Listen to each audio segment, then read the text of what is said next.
The museum was founded by a gentleman named Sewell Biggs, and Mr. Biggs was a very avid collector. He was interested in collecting art.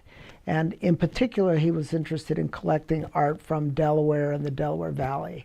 And so the collection that you see in the galleries today, about half of that collection is what he personally collected during his lifetime, and it really reflects the fine and decorative arts of the Delaware Valley from about 1740 to the present. And the second half of the collection we've been adding to since his death, and it also focuses on the Delaware Valley. We've gone back in time and collected older things, but we've also been collecting very contemporary things. In the second and third floor primarily, we have permanent installations of the collection. On the main level, we do special exhibitions. We just took down an exhibition of regional photography. Before that, we had a wonderful exhibition of John James Audubon's Birds and Mammals of North America. So we do very special exhibitions that draw a lot of attention to the museum. And then what our hope is during those visits that the visitors will discover the second and third floor of the museum so that they begin to get an understanding and appreciation of the permanent collection. So one of the highlights of our collection is a collection of works by the Peale family. The Peales were a Philadelphia family of artists. The patriarch of the family was Charles Wilson Peale, and he, working in Philadelphia, really wanted to start an artistic legacy in the city, and so he trained all of his sons, all of his nephews to paint. But then he also, very notably, because we're talking about 1700s, he trained the women to paint. So you get works by the daughters, works by the nieces, and it becomes this big collective of works and of artists. So they're looking at each other's works. Very often they're either painting the same subject or they're painting each other's works. So you'll see labels by the Peales that will say, for instance, Mary Jane Peale or Rubens Peale after Raphael Peale. So three Peales influenced this one work of fruit and grapes. It's really interesting to kind of track the way that these artists are interacting with each other. We get everything from still lifes to these wonderful portraits of Philadelphia elite, both kind of common elite people, but also generals and lawyers and kind of everything in between. So in the early 1800s, the mid to late 1800s, you start to get these art schools kind of popping up across the east coast of the United States.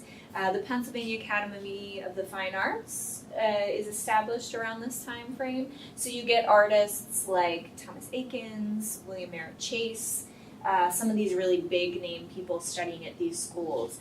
And from out of these schools, you get very refined styles, so nice crisp edges.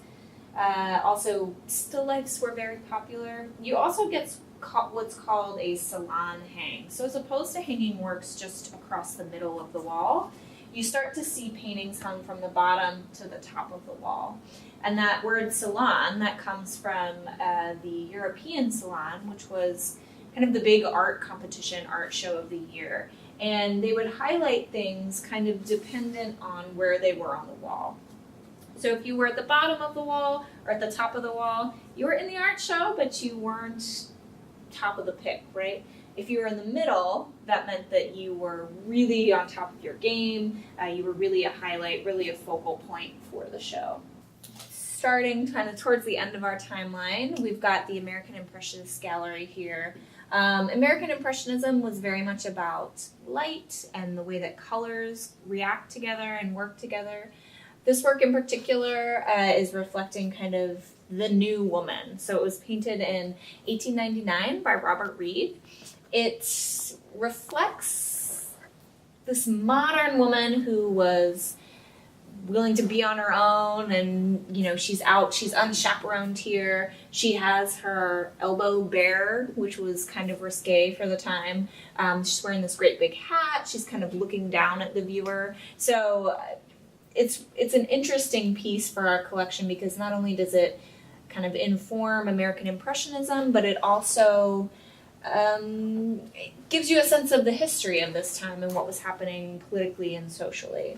One of the things that American Impressionism also, the artists were really interested in were these scenes of urban life and the way that urban life was changing very quickly in the mid 1800s, early 1900s. So you get scenes like this, which is showing kind of a straight shot down Broadway in New York City. New York was growing very rapidly during this time. Things were becoming very industrialized. So you get these scenes very geometric, but also there's a softness to them. So the Impressionists, they were interested in brushstrokes that you could see, interested in really revealing the whole process of art making as you were looking at the piece.